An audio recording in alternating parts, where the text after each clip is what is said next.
Pagi itu matahari baru saja menyembul di ufuk timur Jakarta ketika Ibu Sari duduk di teras rumahnya yang sederhana di kawasan Cipayung.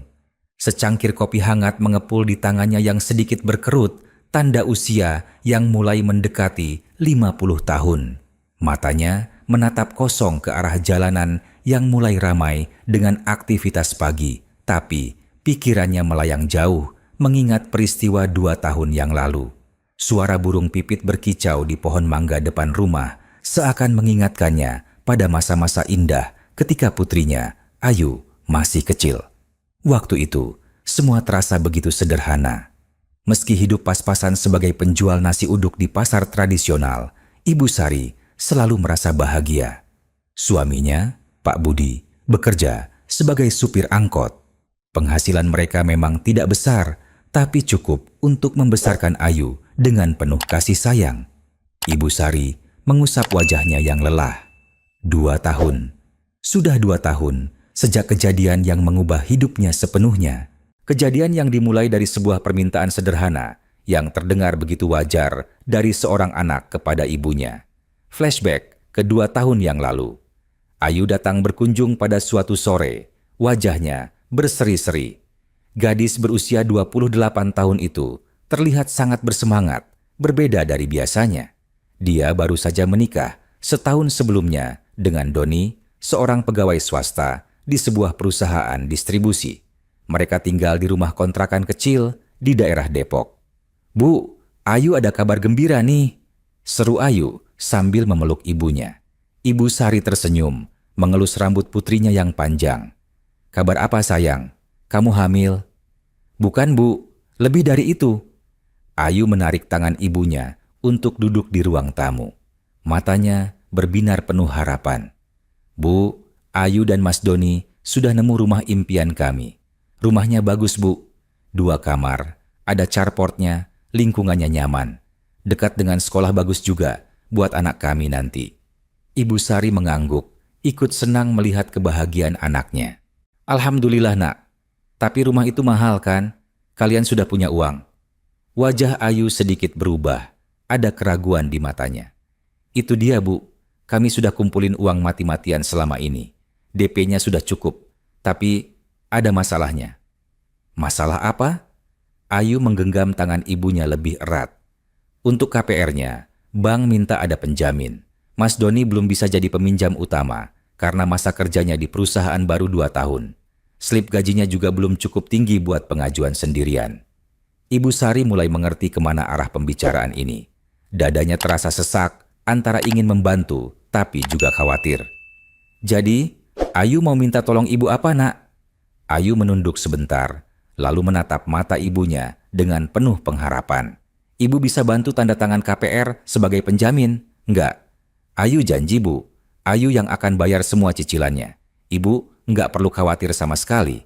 Ini cuma formalitas buat bank aja. Gaji Ayu dan Mas Doni kalau digabung sudah cukup kok buat bayar cicilan setiap bulan." Ibu Sari terdiam. Hatinya bimbang. Di satu sisi, dia ingin sekali membantu anaknya mendapatkan rumah impian. Dia tahu betapa beratnya hidup menyewa, terus-menerus pindah, tidak punya aset sendiri. Tapi, di sisi lain, dia sama sekali tidak mengerti soal KPR, soal hutang piutang dengan bank. "Bu, tolong ya," pinta Ayu lagi. Kali ini suaranya bergetar sedikit. "Ini kesempatan emas Bu. Kalau nggak sekarang, rumahnya bakal keburu diambil orang lain. Ayu, udah survei berkali-kali. Ini rumah paling pas dengan budget kami." Pak Budi yang tadinya duduk di teras sambil membaca koran, masuk ke ruang tamu. Dia sudah mendengar percakapan itu dari luar.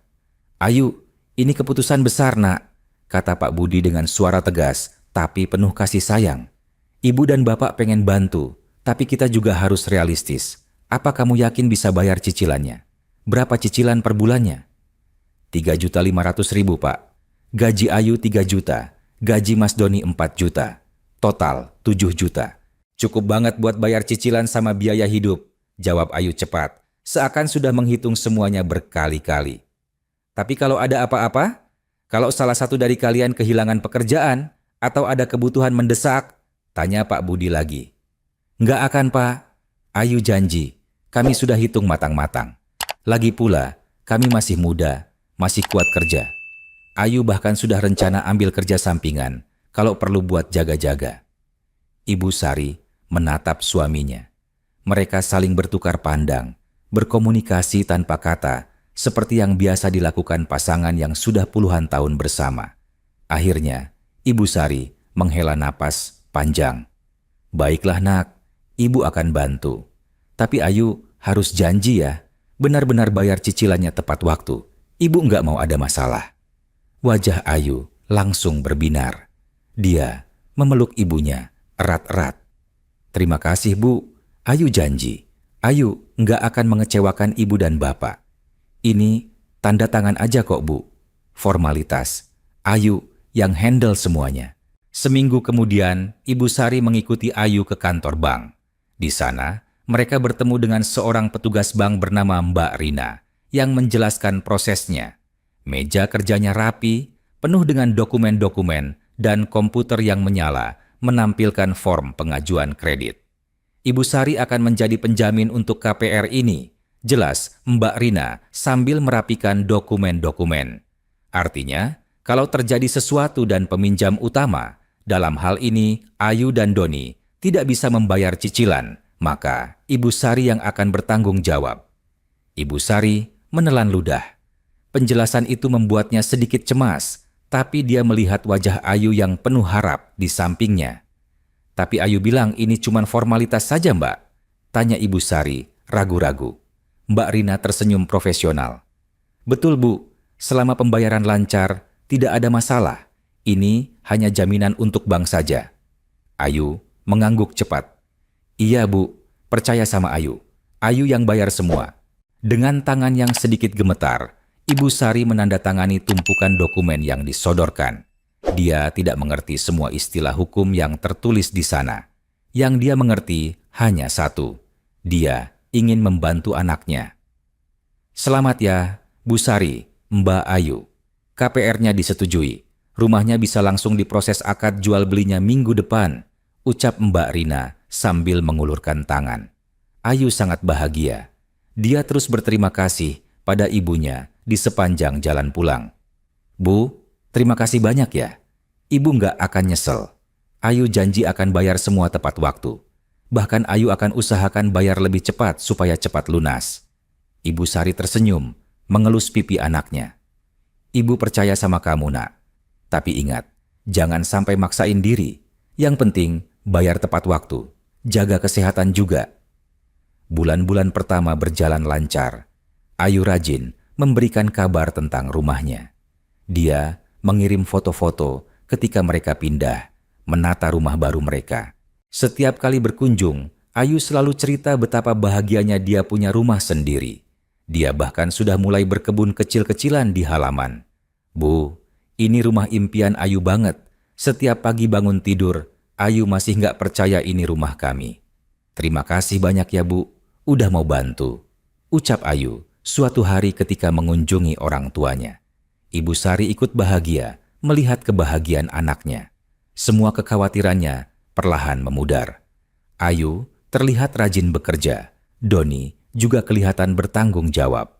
Mereka berdua sering datang berkunjung membawa oleh-oleh, menunjukkan rasa terima kasih mereka. Namun, 6 bulan kemudian ada perubahan halus yang mulai Ibu Sari perhatikan. Ayu mulai jarang berkunjung. Kalaupun datang, dia terlihat lebih lelah. Wajahnya tidak secerah dulu. Ketika ditanya, Ayu selalu bilang baik-baik saja, hanya capek kerja. Ayu, kamu kelihatan capek sekali. Jaga kesehatan nak, jangan terlalu memaksakan diri, kata Ibu Sari suatu hari sambil menyiapkan makanan untuk anaknya. Iya Bu, Ayu baik-baik aja kok, emang lagi banyak kerjaan di kantor. Tapi tenang, cicilan rumah lancar kok Bu, Ayu bayar tepat waktu, jawab Ayu sambil tersenyum, meski senyumnya tidak sampai ke mata. Ibu Sari ingin percaya, tapi instingnya sebagai ibu mengatakan ada yang tidak beres. Namun, dia tidak ingin terlihat tidak percaya pada anaknya sendiri.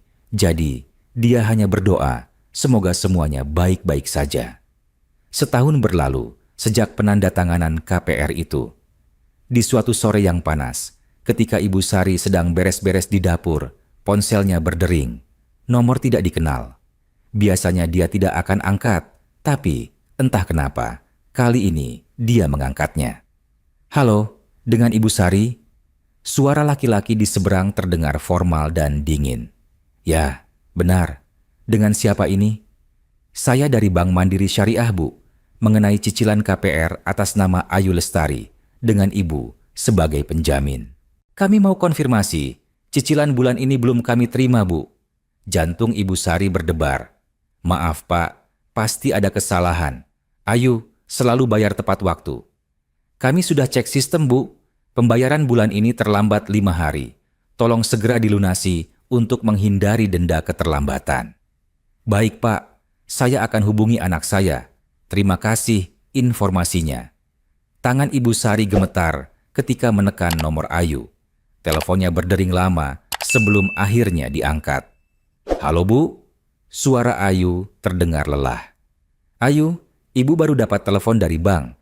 Katanya cicilan bulan ini belum dibayar." Hening sejenak di seberang. "Oh iya, Bu. Maaf lupa kasih tahu.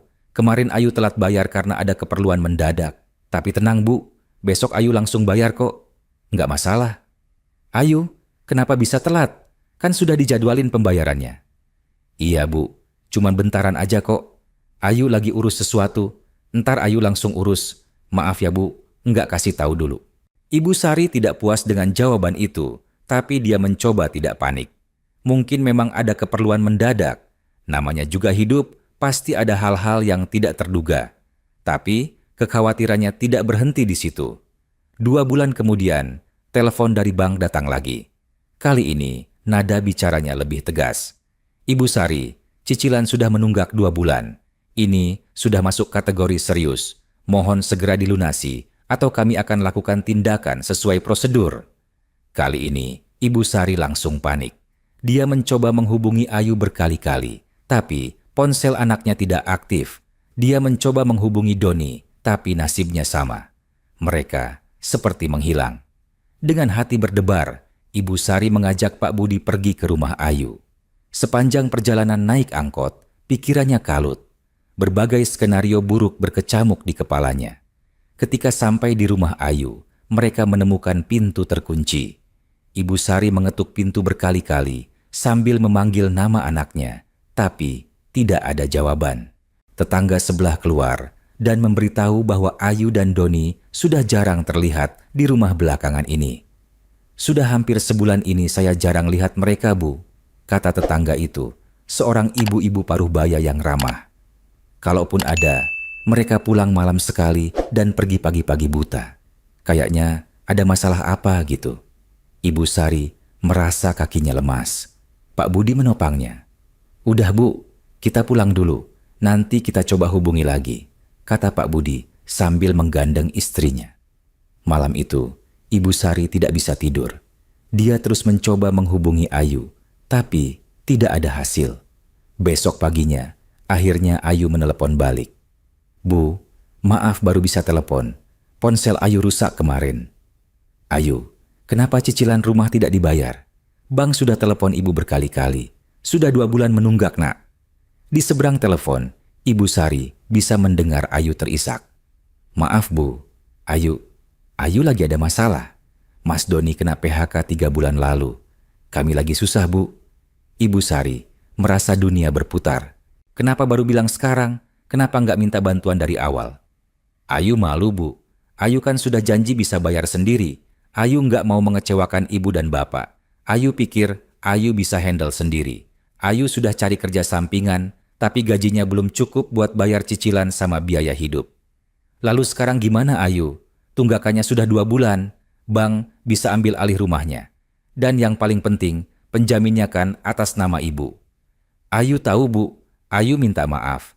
Ayu lagi usaha cari pinjaman. Mungkin dari teman atau Ayu mau jual beberapa barang. Ayu janji akan urus ini, Bu. Ayu, pinjaman bukan solusi. Kamu malah akan tambah terlilit hutang. Kenapa kamu nggak mikir matang-matang dari awal? Ayu menangis di seberang telepon.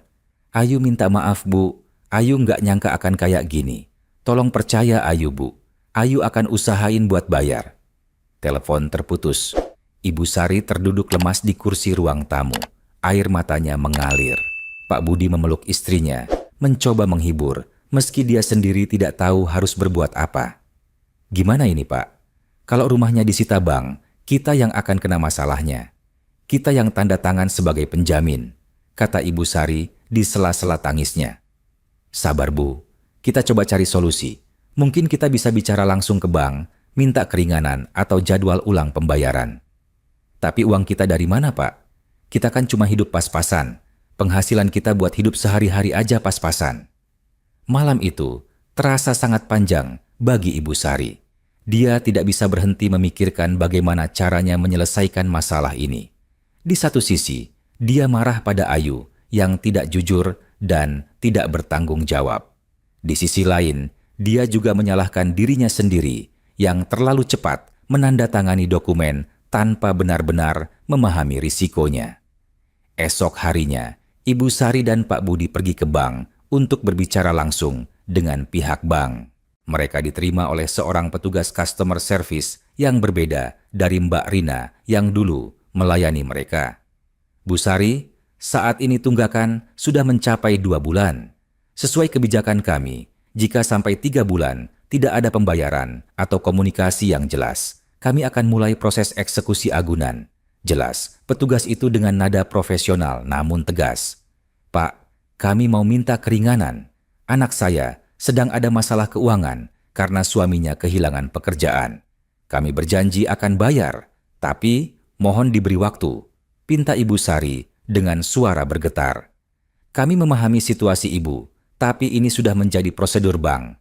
Yang bisa kami tawarkan adalah restrukturisasi kredit, tapi tetap harus ada bukti komitmen pembayaran. Minimal, tunggakan yang sekarang harus dilunasi dulu. Berapa total tunggakan yang harus dibayar sekarang? Tanya Pak Budi. Petugas itu mengecek komputernya. Total tunggakan pokok 2 bulan adalah 7 juta rupiah, ditambah denda keterlambatan sekitar 500.000 rupiah. Jadi, total 7,5 juta rupiah. Ibu Sari merasa kepalanya pusing. 7,5 juta rupiah. Itu hampir sama dengan penghasilan mereka berdua selama 2 bulan. Dari mana mereka akan mendapatkan uang sebanyak itu? Kami akan coba usahakan, Pak, kata Pak Budi akhirnya. Meski dia sendiri tidak yakin bagaimana caranya. Pulang dari bank, Ibu Sari dan Pak Budi duduk di teras rumah mereka dalam keheningan. Mereka berdua tahu bahwa mereka tidak punya cukup uang untuk membayar tunggakan itu. Tabungan mereka hanya beberapa juta rupiah, hasil menghemat bertahun-tahun untuk biaya darurat. Pak, gimana kalau kita pakai tabungan kita? Usul Ibu Sari pelan. Pak Budi menggeleng. Tabungan kita cuma 4 juta, Bu. Nggak cukup. Lagi pula, itu uang buat kalau ada apa-apa. Kalau kita habiskan buat ini, terus nanti kalau ada keperluan mendadak gimana? Kalau salah satu dari kita sakit gimana? Tapi kita nggak bisa biarkan rumahnya disita, Pak. Kasihan Ayu. Kasihan Ayu. Dia yang bikin masalah, Bu. Dia yang nggak jujur sama kita. Dia yang bilang bisa bayar, tapi ternyata nggak bisa. Ibu Sari terdiam. Dia tahu suaminya benar, tapi tetap saja Ayu adalah anaknya. Bagaimana mungkin dia bisa membiarkan anaknya dalam masalah? Hari-hari berikutnya terasa sangat berat. Ibu Sari mencoba menghubungi Ayu lagi untuk meminta kejelasan, tapi Ayu malah semakin sulit dihubungi. Kadang ponselnya tidak aktif, kadang tidak diangkat. Ketika akhirnya tersambung, Ayu selalu bilang sedang mencari solusi, tapi tidak pernah ada kabar konkret. Ayu, kamu harus bicara yang jujur sama ibu. Berapa banyak hutang kalian sebenarnya? Tanya Ibu Sari suatu hari ketika akhirnya bisa berbicara dengan Ayu lewat telepon. Ayu nggak cuma punya hutang KPR, Bu? Jawab Ayu dengan suara pelan, hampir berbisik. Jantung Ibu Sari terasa berhenti. Maksudnya? Ayu juga punya cicilan motor, kartu kredit, sama pinjaman online beberapa. Berapa totalnya, Ayu? Kalau ditotal sama KPR, sekitar 50 juta, Bu. Ibu Sari merasa seluruh tubuhnya lemas. 50 juta rupiah. Jumlah yang tidak pernah dia bayangkan dalam hidupnya. Bagaimana mungkin anaknya bisa terlilit hutang sebanyak itu? Kenapa kamu ambil pinjaman online, Ayu? Bunganya kan gila. Ayu kepepet, Bu. Setelah Mas Doni kena PHK, kami nggak punya penghasilan cukup. Ayu terpaksa ambil pinjaman buat bayar cicilan-cicilan yang lain. Tapi lama-lama malah nggak kebawa. Pinjaman online bunganya tinggi banget, Bu. Ayu bayar cicilan pinjaman satu pakai pinjaman yang lain. Sekarang udah nggak tahu harus gimana lagi. Ibu Sari tidak bisa menahan tangisnya lagi. Selama ini dia pikir masalahnya hanya KPR, ternyata jauh lebih besar dari yang dia bayangkan. Ayu, kenapa kamu nggak bilang dari awal? Kenapa kamu biarkan masalahnya jadi sebesar ini? Ayu malu, Bu. Ayu nggak mau ngecewain ibu dan bapak. Ayu pikir Ayu bisa handle sendiri. Sekarang gimana dong, Nak? Hutangnya udah terlalu besar. Ibu dan bapak nggak mungkin bisa bantu sebanyak itu. Ayu tahu, Bu. Ayu nggak berharap ibu bantu bayar semuanya. Ayu cuman nggak tahu harus gimana lagi. Malam itu, Ibu Sari berbincang panjang dengan Pak Budi. Mereka harus membuat keputusan sulit. Akhirnya, dengan berat hati, mereka memutuskan untuk menggunakan tabungan mereka untuk membayar sebagian tunggakan KPR sambil mencoba mencari pinjaman untuk menutupi sisanya. Pak, ini keputusan yang berat, tapi kita nggak punya pilihan. Nama kita yang ada di perjanjian. Kalau sampai rumahnya disita, kita yang kena masalah, kata Ibu Sari. Tapi Bu, ini artinya kita akan nggak punya tabungan lagi. Kita balik ke nol, belum lagi kita harus cari pinjaman. Kita sendiri yang bakal terlilit hutang. Ayu tetap anak kita, Pak. Mau gimana lagi? Pak Budi menghela napas panjang. Baiklah, tapi setelah ini, Ayu harus bertanggung jawab penuh. Dia harus cari cara buat bayar sendiri. Kita nggak bisa terus-terusan bantu. Keesokan harinya, mereka pergi ke bank dan membayar sebagian tunggakan menggunakan tabungan mereka. Untuk sisanya, mereka terpaksa meminjam uang dari saudara dan tetangga dengan janji akan mengembalikan dalam beberapa bulan. Setelah tunggakan terbayar, Ibu Sari merasa sedikit lega. Meski kekhawatirannya belum hilang sepenuhnya, dia tahu ini bukan akhir dari masalah. Cicilan bulanan tetap harus dibayar dan dia tidak yakin Ayu benar-benar bisa membayarnya. Seperti yang dia khawatirkan, bulan berikutnya masalah yang sama terulang. Ayu kembali tidak bisa membayar cicilan. Kali ini, dia bahkan tidak menghubungi ibunya untuk memberitahu. Ibu Sari baru tahu ketika bank menelepon lagi.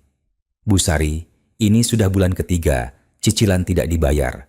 Mohon segera dilunasi atau kami akan proses sesuai prosedur. Ibu Sari merasa putus asa. Uang mereka sudah habis dipakai untuk membayar tunggakan bulan lalu. Mereka tidak punya lagi uang untuk membayar bulan ini.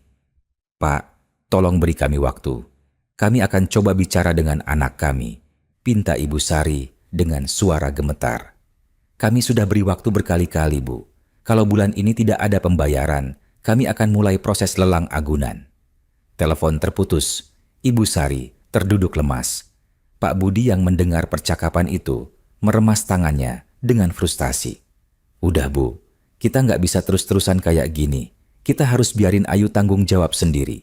Ini pelajaran buat dia. Tapi Pak, rumahnya bisa disita. Ayu bakal nggak punya tempat tinggal. Itu konsekuensi dari perbuatannya, Bu. Dia yang nggak bertanggung jawab. Dia yang bohong sama kita. Kita juga punya hidup sendiri. Kita nggak bisa korbanin semuanya buat dia. Untuk pertama kalinya, Ibu Sari dan Pak Budi bertengkar hebat. Keduanya sama-sama stres, sama-sama tidak tahu harus berbuat apa. Mereka yang tadinya hidup sederhana tapi damai, sekarang harus menanggung beban hutang yang tidak pernah mereka bayangkan.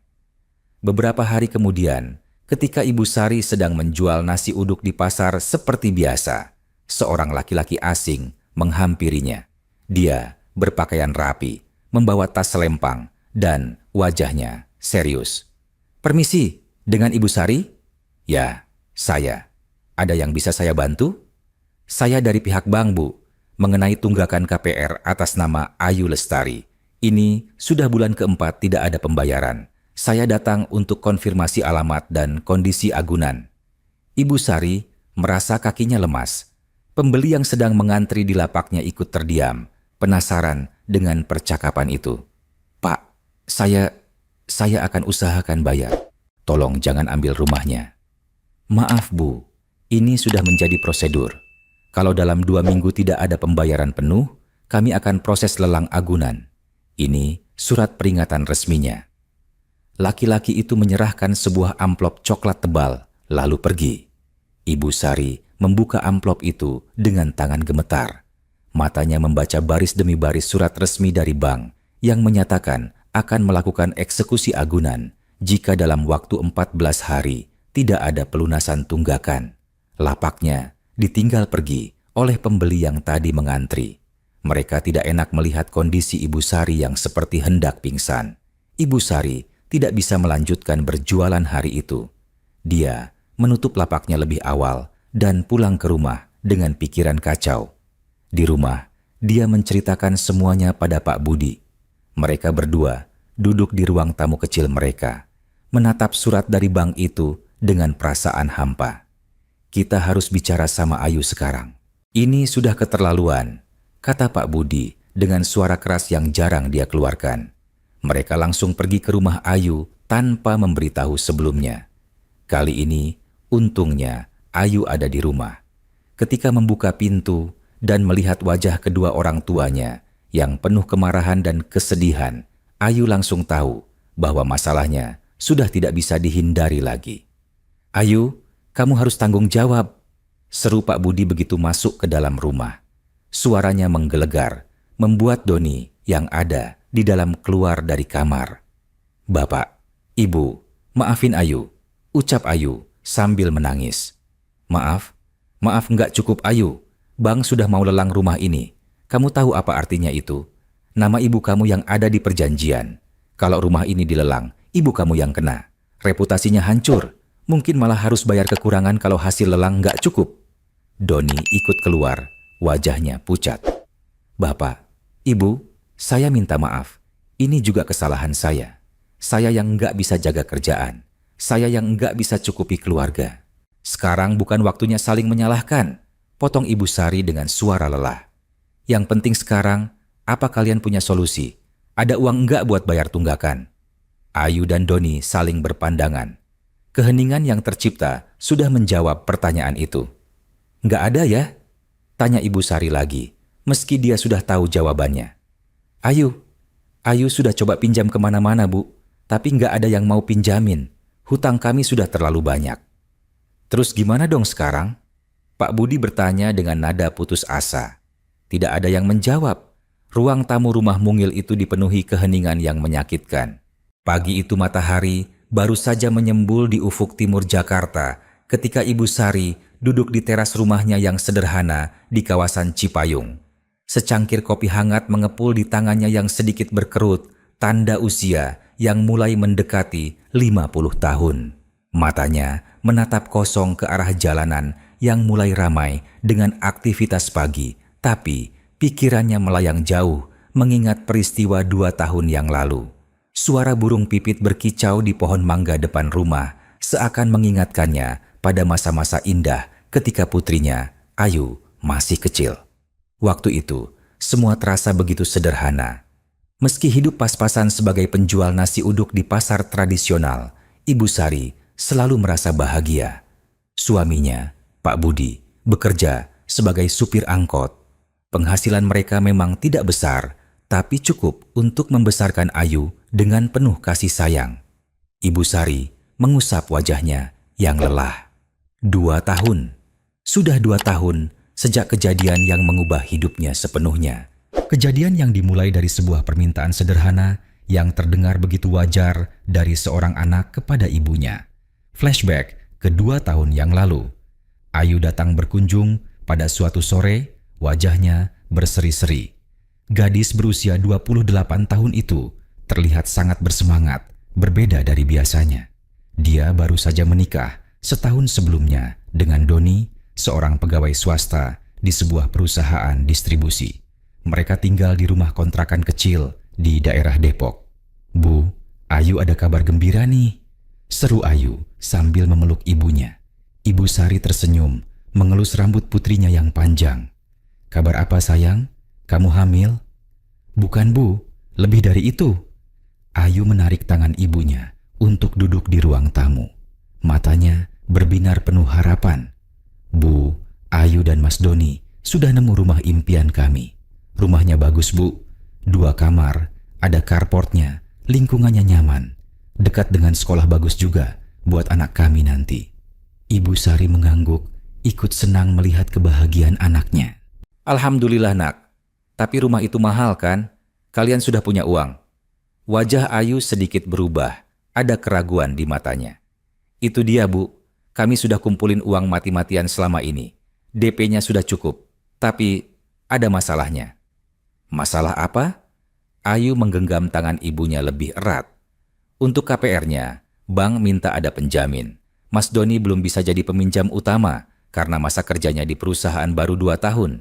Slip gajinya juga belum cukup tinggi buat pengajuan sendirian. Ibu Sari mulai mengerti kemana arah pembicaraan ini. Dadanya terasa sesak antara ingin membantu tapi juga khawatir. Jadi, Ayu mau minta tolong ibu apa nak? Ayu menunduk sebentar, lalu menatap mata ibunya dengan penuh pengharapan.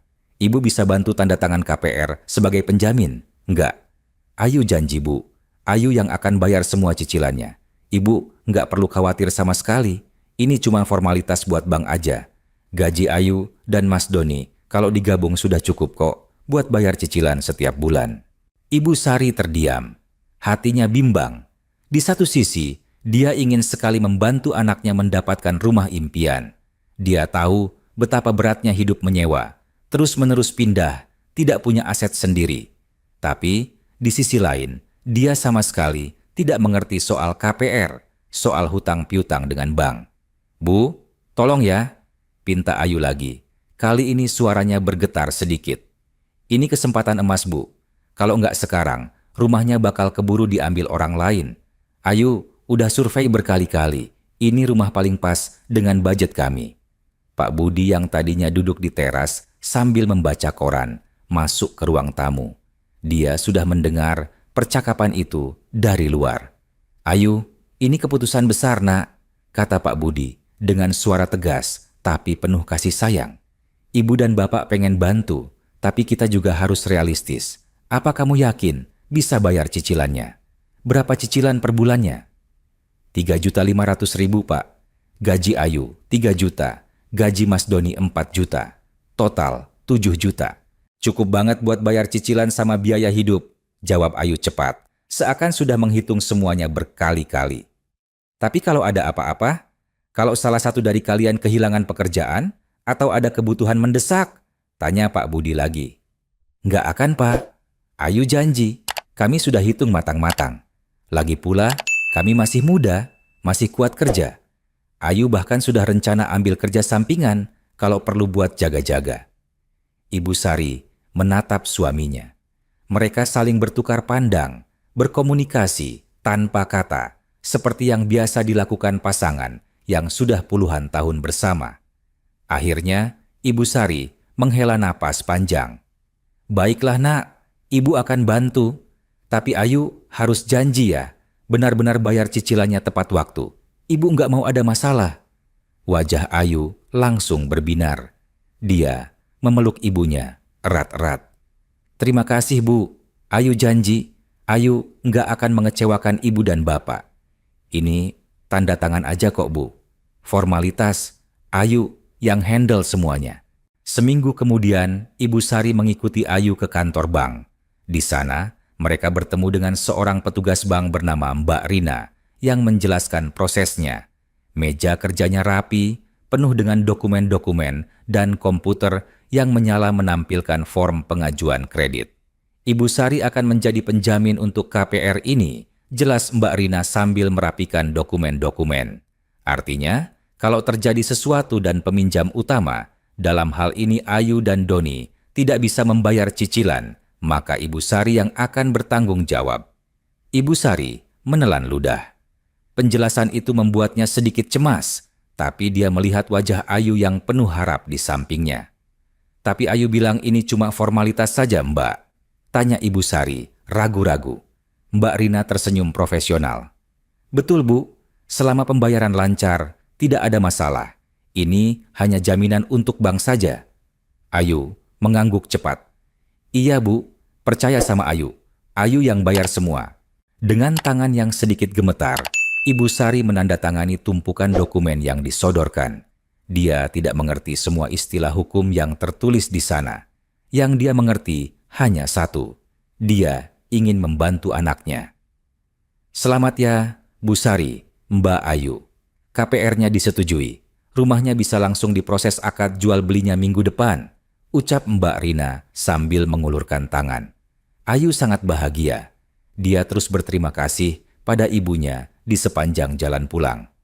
Bu, terima kasih banyak ya. Ibu nggak akan nyesel. Ayu janji akan bayar semua tepat waktu. Bahkan Ayu akan usahakan bayar lebih cepat supaya cepat lunas.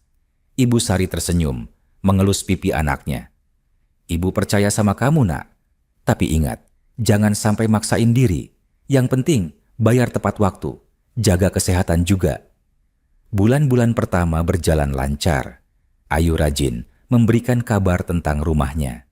Dia mengirim foto-foto ketika mereka pindah, menata rumah baru mereka. Setiap kali berkunjung, Ayu selalu cerita betapa bahagianya dia punya rumah sendiri. Dia bahkan sudah mulai berkebun kecil-kecilan di halaman. Bu, ini rumah impian Ayu banget. Setiap pagi bangun tidur, Ayu masih nggak percaya ini rumah kami. Terima kasih banyak ya Bu, udah mau bantu, ucap Ayu suatu hari ketika mengunjungi orang tuanya. Ibu Sari ikut bahagia melihat kebahagiaan anaknya. Semua kekhawatirannya perlahan memudar. Ayu terlihat rajin bekerja. Doni juga kelihatan bertanggung jawab. Mereka berdua sering datang berkunjung membawa oleh-oleh, menunjukkan rasa terima kasih mereka. Namun, 6 bulan kemudian ada perubahan halus yang mulai Ibu Sari perhatikan. Ayu mulai jarang berkunjung. Kalaupun datang, dia terlihat lebih lelah, wajahnya tidak secerah dulu. Ketika ditanya, Ayu selalu bilang baik-baik saja, hanya capek kerja. Ayu, kamu kelihatan capek sekali. Jaga kesehatan, Nak. Jangan terlalu memaksakan diri, kata Ibu Sari suatu hari sambil menyiapkan makanan untuk anaknya. Iya Bu, Ayu baik-baik aja kok. Emang lagi banyak kerjaan di kantor. Tapi tenang, cicilan rumah lancar kok Bu. Ayu bayar tepat waktu, jawab Ayu sambil tersenyum, meski senyumnya tidak sampai ke mata. Ibu Sari ingin percaya, tapi instingnya sebagai ibu mengatakan ada yang tidak beres. Namun, dia tidak ingin terlihat tidak percaya pada anaknya sendiri. Jadi, dia hanya berdoa, semoga semuanya baik-baik saja. Setahun berlalu sejak penandatanganan KPR itu.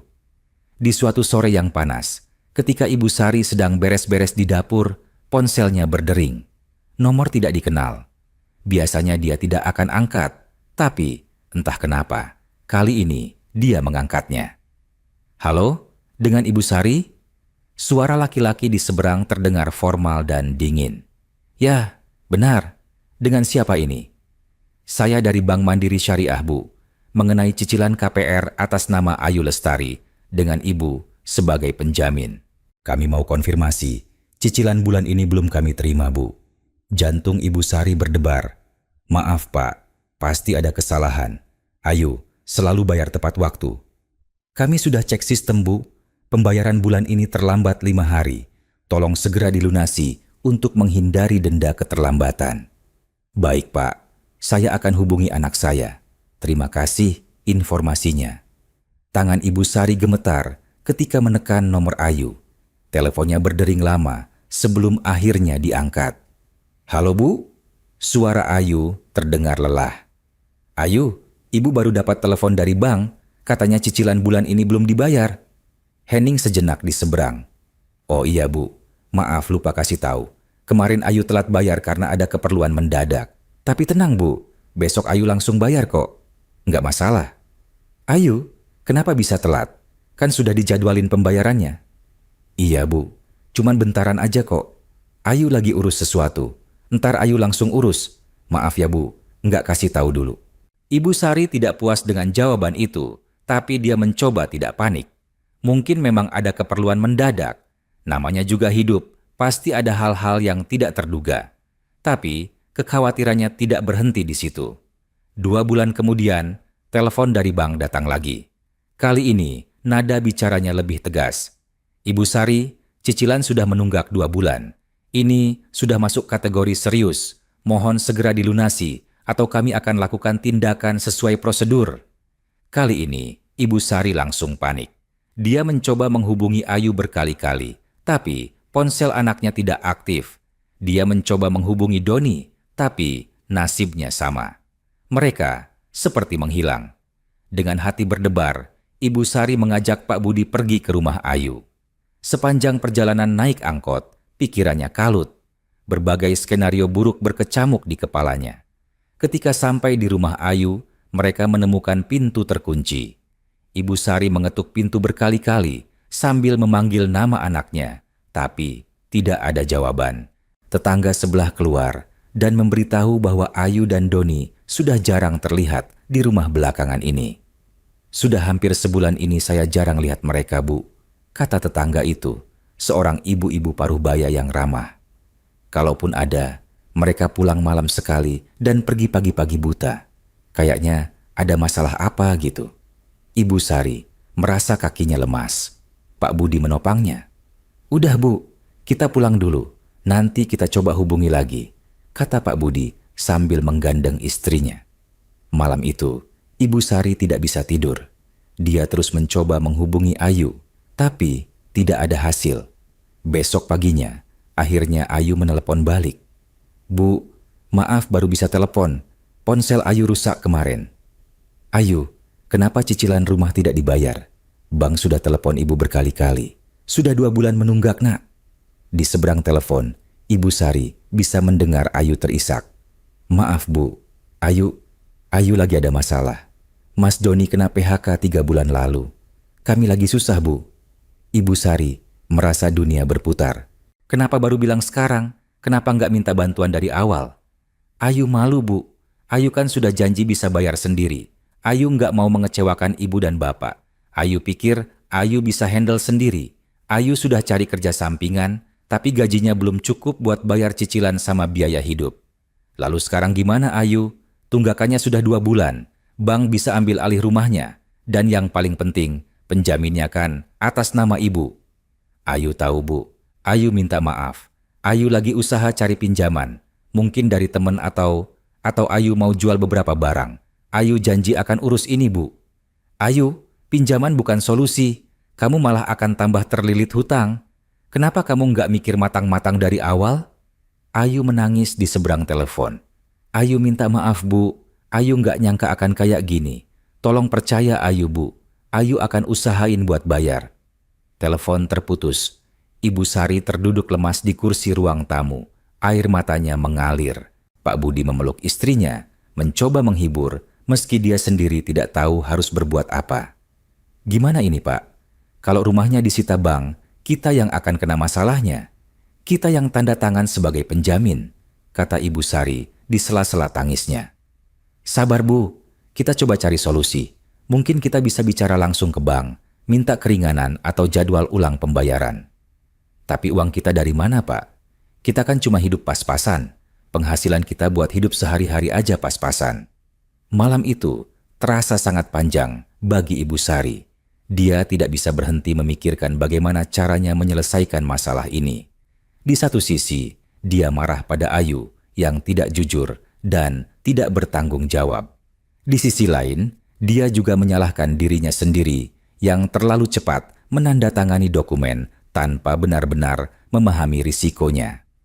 Esok harinya, Ibu Sari dan Pak Budi pergi ke bank untuk berbicara langsung dengan pihak bank.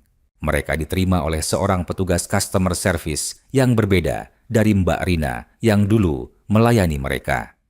Bu Sari, saat ini tunggakan sudah mencapai 2 bulan. Sesuai kebijakan kami, jika sampai 3 bulan tidak ada pembayaran atau komunikasi yang jelas, kami akan mulai proses eksekusi agunan. Jelas, petugas itu dengan nada profesional namun tegas. Pak, kami mau minta keringanan. Anak saya sedang ada masalah keuangan karena suaminya kehilangan pekerjaan. Kami berjanji akan bayar, tapi mohon diberi waktu, pinta Ibu Sari dengan suara bergetar. Kami memahami situasi Ibu, Tapi ini sudah menjadi prosedur bank. Yang bisa kami tawarkan adalah restrukturisasi kredit, tapi tetap harus ada bukti komitmen pembayaran. Minimal, tunggakan yang sekarang harus dilunasi dulu. Berapa total tunggakan yang harus dibayar sekarang? Tanya Pak Budi. Petugas itu mengecek komputernya. Total tunggakan pokok 2 bulan adalah 7 juta rupiah, ditambah denda keterlambatan sekitar 500 ribu rupiah. Jadi, total 7,5 juta rupiah. Ibu Sari merasa kepalanya pusing. 7,5 juta rupiah. Itu hampir sama dengan penghasilan mereka berdua selama 2 bulan. Dari mana mereka akan mendapatkan uang sebanyak itu? Kami akan coba usahakan, Pak, kata Pak Budi akhirnya, meski dia sendiri tidak yakin bagaimana caranya. Pulang dari bank, Ibu Sari dan Pak Budi duduk di teras rumah mereka dalam keheningan. Mereka berdua tahu bahwa mereka tidak punya cukup uang untuk membayar tunggakan itu. Tabungan mereka hanya beberapa juta rupiah, hasil menghemat bertahun-tahun untuk biaya darurat. Pak, gimana kalau kita pakai tabungan kita? Usul Ibu Sari pelan. Pak Budi menggeleng. Tabungan kita cuma 4 juta, Bu. Nggak cukup. Lagi pula, itu uang buat kalau ada apa-apa. Kalau kita habiskan buat ini, terus nanti kalau ada keperluan mendadak gimana? Kalau salah satu dari kita sakit gimana? Tapi kita nggak bisa biarkan rumahnya disita, Pak. Kasihan Ayu. Kasihan Ayu? Dia yang bikin masalah, Bu. Dia yang nggak jujur sama kita. Dia yang bilang bisa bayar, tapi ternyata nggak bisa. Ibu Sari terdiam. Dia tahu suaminya benar, tapi tetap saja Ayu adalah anaknya. Bagaimana mungkin dia bisa membiarkan anaknya dalam masalah? Hari-hari berikutnya terasa sangat berat. Ibu Sari mencoba menghubungi Ayu lagi untuk meminta kejelasan, tapi Ayu malah semakin sulit dihubungi. Kadang ponselnya tidak aktif, kadang tidak diangkat. Ketika akhirnya tersambung, Ayu selalu bilang sedang mencari solusi, tapi tidak pernah ada kabar konkret. Ayu, kamu harus bicara yang jujur sama ibu. Berapa banyak hutang kalian sebenarnya? Tanya Ibu Sari suatu hari ketika akhirnya bisa berbicara dengan Ayu lewat telepon. Ayu nggak cuma punya hutang KPR, Bu. Jawab Ayu dengan suara pelan, hampir berbisik. Jantung Ibu Sari terasa berhenti. Maksudnya, Ayu juga punya cicilan motor, kartu kredit, sama pinjaman online beberapa. Berapa totalnya, Ayu? Kalau ditotal sama KPR, sekitar 50 juta, Bu. Ibu Sari merasa seluruh tubuhnya lemas. 50 juta rupiah. Jumlah yang tidak pernah dia bayangkan dalam hidupnya. Bagaimana mungkin anaknya bisa terlilit hutang sebanyak itu? Kenapa kamu ambil pinjaman online, Ayu? Bunganya kan gila. Ayu kepepet, Bu. Setelah Mas Doni kena PHK, kami nggak punya penghasilan cukup. Ayu terpaksa ambil pinjaman buat bayar cicilan-cicilan yang lain. Tapi lama-lama malah nggak kebawa. Pinjaman online bunganya tinggi banget, Bu. Ayu bayar cicilan pinjaman satu pakai pinjaman yang lain. Sekarang udah nggak tahu harus gimana lagi. Ibu Sari tidak bisa menahan tangisnya lagi. Selama ini dia pikir masalahnya hanya KPR. Ternyata jauh lebih besar dari yang dia bayangkan. Ayu, kenapa kamu nggak bilang dari awal? Kenapa kamu biarkan masalahnya jadi sebesar ini? Ayu malu, Bu. Ayu nggak mau ngecewain ibu dan bapak. Ayu pikir Ayu bisa handle sendiri. Sekarang gimana dong, Nak? Hutangnya udah terlalu besar. Ibu dan bapak nggak mungkin bisa bantu sebanyak itu. Ayu tahu, Bu. Ayu nggak berharap ibu bantu bayar semuanya. Ayu cuma nggak tahu harus gimana lagi. Malam itu, Ibu Sari berbincang panjang dengan Pak Budi. Mereka harus membuat keputusan sulit. Akhirnya, dengan berat hati, mereka memutuskan untuk menggunakan tabungan mereka untuk membayar sebagian tunggakan KPR sambil mencoba mencari pinjaman untuk menutupi sisanya. Pak, ini keputusan yang berat, tapi kita nggak punya pilihan. Nama kita yang ada di perjanjian. Kalau sampai rumahnya disita, kita yang kena masalah, kata Ibu Sari. Tapi Bu, ini artinya kita akan nggak punya tabungan lagi. Kita balik ke nol. Belum lagi kita harus cari pinjaman. Kita sendiri yang bakal terlilit hutang. Ayu tetap anak kita, Pak. Mau gimana lagi? Pak Budi menghela napas panjang. Baiklah, tapi setelah ini Ayu harus bertanggung jawab penuh. Dia harus cari cara buat bayar sendiri. Kita nggak bisa terus-terusan bantu. Keesokan harinya, mereka pergi ke bank dan membayar sebagian tunggakan menggunakan tabungan mereka. Untuk sisanya, mereka terpaksa meminjam uang dari saudara dan tetangga dengan janji akan mengembalikan dalam beberapa bulan. Setelah tunggakan terbayar, Ibu Sari merasa sedikit lega. Meski kekhawatirannya belum hilang sepenuhnya, dia tahu ini bukan akhir dari masalah. Cicilan bulanan tetap harus dibayar dan dia tidak yakin Ayu benar-benar bisa membayarnya. Seperti yang dia khawatirkan, bulan berikutnya masalah yang sama terulang. Ayu kembali tidak bisa membayar cicilan. Kali ini, dia bahkan tidak menghubungi ibunya untuk memberitahu. Ibu Sari baru tahu ketika bank menelepon lagi. Bu Sari, ini sudah bulan ketiga, cicilan tidak dibayar. Mohon segera dilunasi atau kami akan proses sesuai prosedur. Ibu Sari merasa putus asa. Uang mereka sudah habis dipakai untuk membayar tunggakan bulan lalu. Mereka tidak punya lagi uang untuk membayar bulan ini. Pak, tolong beri kami waktu. Kami akan coba bicara dengan anak kami, pinta Ibu Sari dengan suara gemetar. Kami sudah beri waktu berkali-kali, Bu. Kalau bulan ini tidak ada pembayaran, kami akan mulai proses lelang agunan. Telepon terputus. Ibu Sari terduduk lemas. Pak Budi yang mendengar percakapan itu meremas tangannya dengan frustasi. Udah, Bu, kita nggak bisa terus-terusan kayak gini. Kita harus biarin Ayu tanggung jawab sendiri. Ini pelajaran buat dia. Tapi Pak, rumahnya bisa disita. Ayu bakal nggak punya tempat tinggal. Itu konsekuensi dari perbuatannya, Bu. Dia yang nggak bertanggung jawab. Dia yang bohong sama kita. Kita juga punya hidup sendiri. Kita nggak bisa korbanin semuanya buat dia. Untuk pertama kalinya, Ibu Sari dan Pak Budi bertengkar hebat. Keduanya sama-sama stres, sama-sama tidak tahu harus berbuat apa. Mereka yang tadinya hidup sederhana tapi damai, sekarang harus menanggung beban hutang yang tidak pernah mereka bayangkan.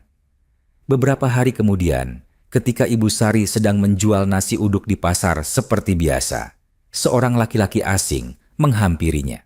Dia berpakaian rapi, membawa tas selempang, dan wajahnya serius. Permisi, dengan Ibu Sari? Ya, saya. Ada yang bisa saya bantu? Saya dari pihak bank, Bu. Mengenai tunggakan KPR atas nama Ayu Lestari, ini sudah bulan keempat tidak ada pembayaran. Saya datang untuk konfirmasi alamat dan kondisi agunan. Ibu Sari merasa kakinya lemas. Pembeli yang sedang mengantri di lapaknya ikut terdiam, penasaran dengan percakapan itu. Pak, saya akan usahakan bayar. Tolong jangan ambil rumahnya. Maaf, Bu, ini sudah menjadi prosedur. Kalau dalam 2 minggu tidak ada pembayaran penuh, kami akan proses lelang agunan. Ini surat peringatan resminya. Laki-laki itu menyerahkan sebuah amplop coklat tebal, lalu pergi. Ibu Sari membuka amplop itu dengan tangan gemetar. Matanya membaca baris demi baris surat resmi dari bank yang menyatakan akan melakukan eksekusi agunan jika dalam waktu 14 hari tidak ada pelunasan tunggakan. Lapaknya ditinggal pergi oleh pembeli yang tadi mengantri. Mereka tidak enak melihat kondisi Ibu Sari yang seperti hendak pingsan. Ibu Sari tidak bisa melanjutkan berjualan hari itu. Dia menutup lapaknya lebih awal dan pulang ke rumah dengan pikiran kacau. Di rumah, dia menceritakan semuanya pada Pak Budi. Mereka berdua duduk di ruang tamu kecil mereka, menatap surat dari bank itu dengan perasaan hampa. Kita harus bicara sama Ayu sekarang. Ini sudah keterlaluan, kata Pak Budi dengan suara keras yang jarang dia keluarkan.